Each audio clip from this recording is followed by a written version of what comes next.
Hello there, thanks for joining me. Just about to set off on a walk, and as you can see, whilst it looked beautiful when I set off from home this morning, a bit cloudy but very nice. I've just got up to the hills above Buxton, and well, the weather is very Peak District. So in true British summertime fashion, I've got all my waterproofs on and I'm just about to set off on a walk. Parked up at Derbyshire Bridge, and I'm just going to start by heading up the tarmacked old Buxton Road up towards the Cat Fiddle. Then plan is to go across Danebower Hollow, down and up to Danebower Quarry, and then around Cheeks Hill, back across Axe Edge Moor, back onto the Buxton to Macclesfield Old Road, and back to the van again.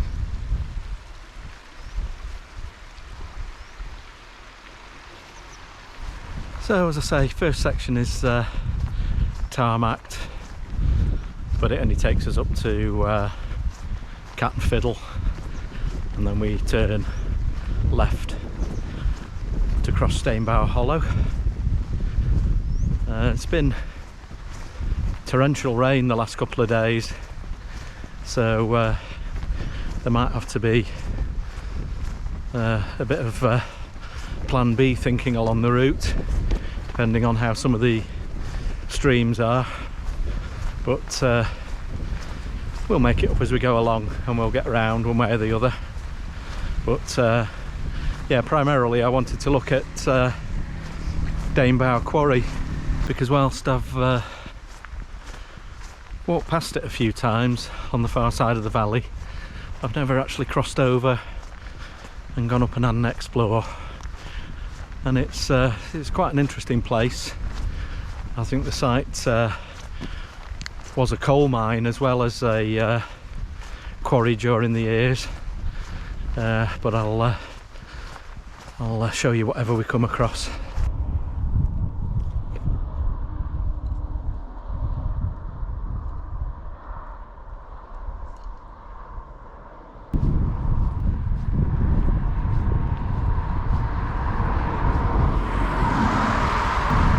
So directly opposite the Cat Fiddle, we take the path out across Danebower Hollow. The Cat Fiddle has been closed as a pub for many years now, and nobody could make it pay really. There's just not enough walkers and passing traffic. You don't get enough now that people don't drink and drive anymore. And it's just recently that a local whisky distillers, I think they're called Forest Distillery, decided to take it on and use the cellars to age the whisky that they distill at a different site, because they were running out of space.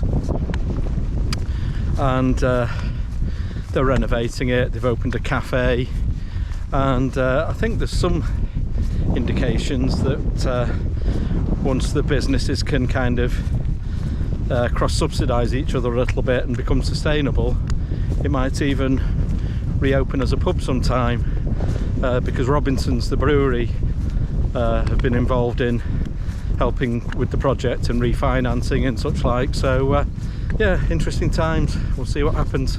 Clouds lifted slightly, and I'm just coming round, and there's Shutlings Low just peeping into view, and then views right down over Cheshire and around across the Roaches. Definitely one of those days where you don't want to pack the waterproof away though. I think there's still a shower or two in that.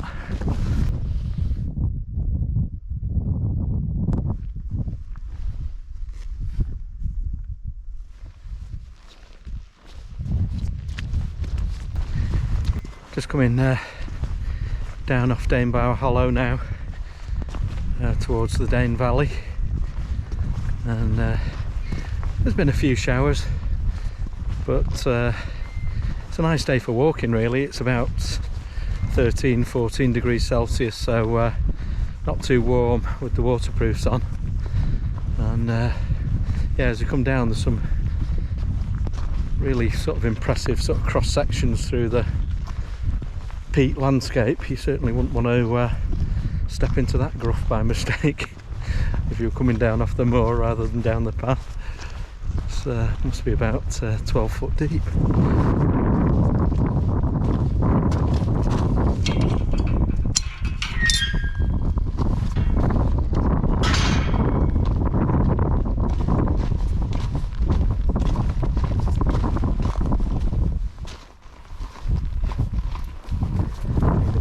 Here because it is an A road. It's daft sour where you've got to climb across the Armco with the road.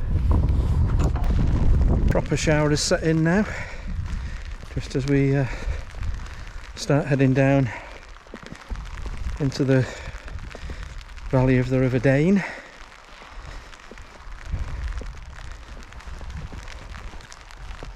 A bit steep this bit as you head away from the A road.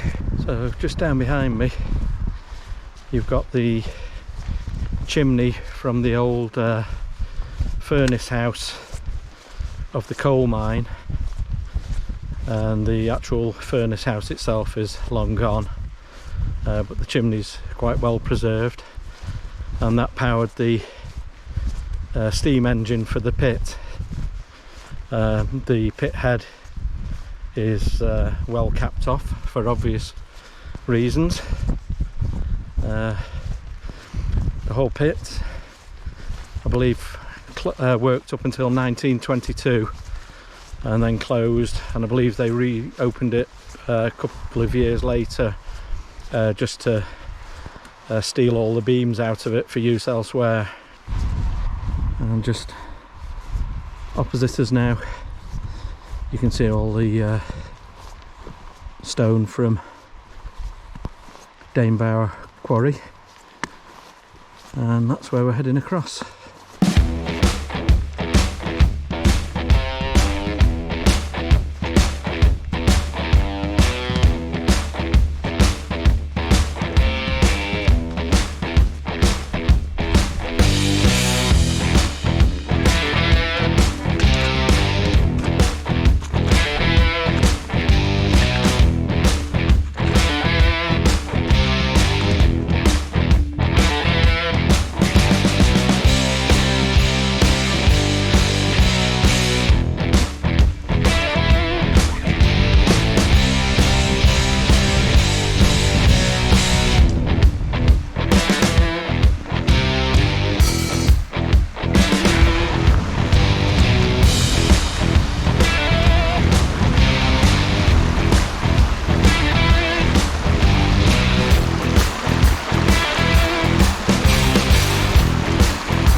Higher, and yeah, those stepping stones would be quite interesting.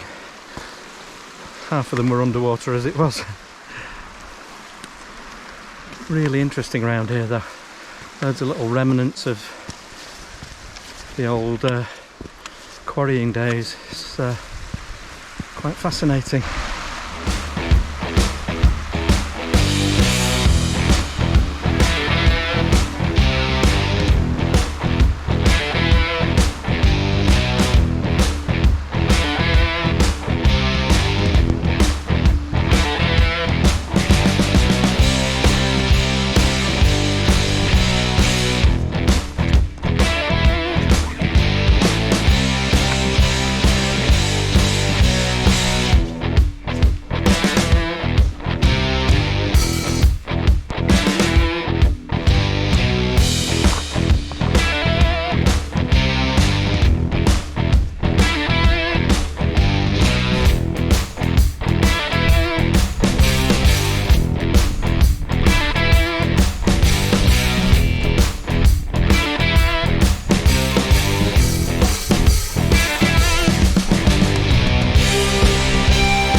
Amazing place, fabulous.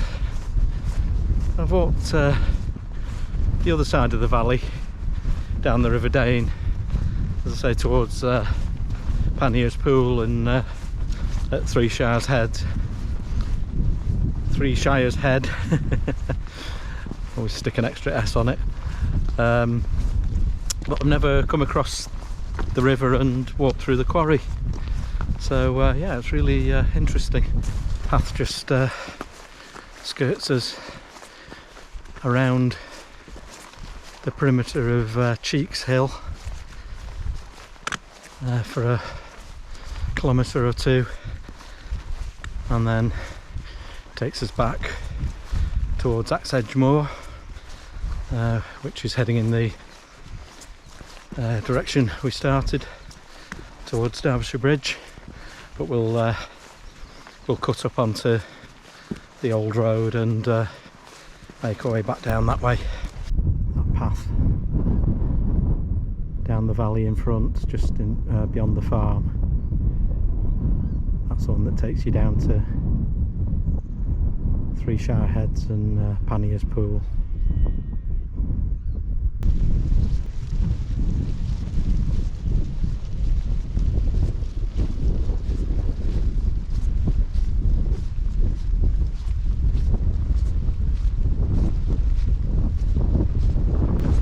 So after skirting around Cheeks Hill, the path takes us past Orchard Farm, which I didn't film just to maintain their privacy a bit, and then takes a left and you start getting views up onto Axe Edge Moor, if you're lucky enough to have the visibility.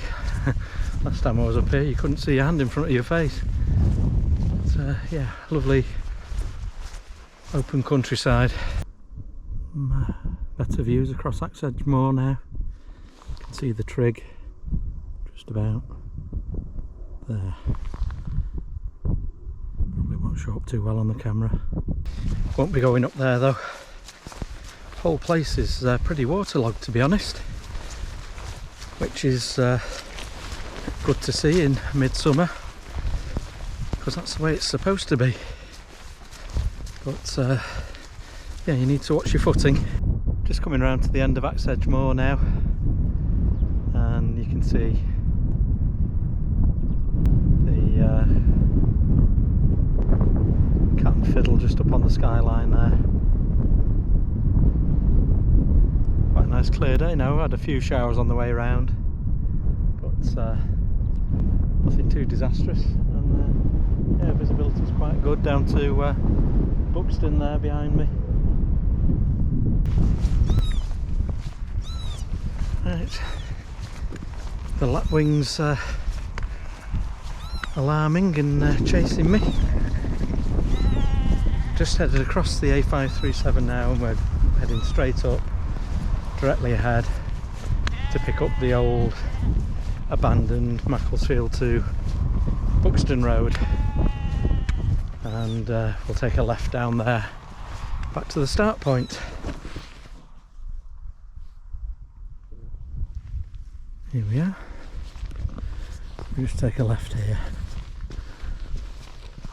All along here there's shocking damage that four-wheel drive drivers have made along the edge.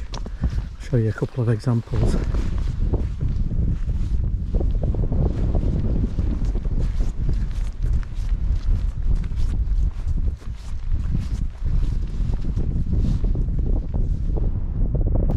It is still classed as a byway, so you are officially allowed to drive a four-wheel drive vehicle along here, and if you keep to the road it's a bit rough in places, but you know, it's a road, it's kind of made for that. But that's not good enough. They have to sort of like go off on the edges, which ruins the edge of the road and starts it all collapsing, just to prove that their vehicle can, you know, go through a little bit of mud. It's absolutely pathetic. And the work that the landowners have got to go to block it off with tree trunks and stones and all of that sort of thing, and then they come along with the four-wheel drives and drag the tree trunks out of the way. Well, I'm not going to soil my channel with the word for what I think of them, but they're every bit as bad as people lighting barbecues and leaving rubbish. They really need to take a close look at themselves.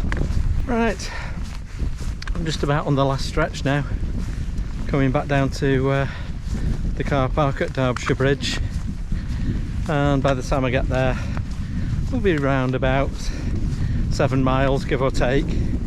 But it's a nice easy walk that doesn't really tax you too much. A couple of boggy bits, and there's the crossing of the River Dane, which, depending on the rainfall, could be a little bit interesting. But yeah, it's been really lovely. So as usual, I'll put the link in the to the route in the description below. But thanks very much for joining me, and I will see you no doubt on the next one. Cheers folks, goodbye.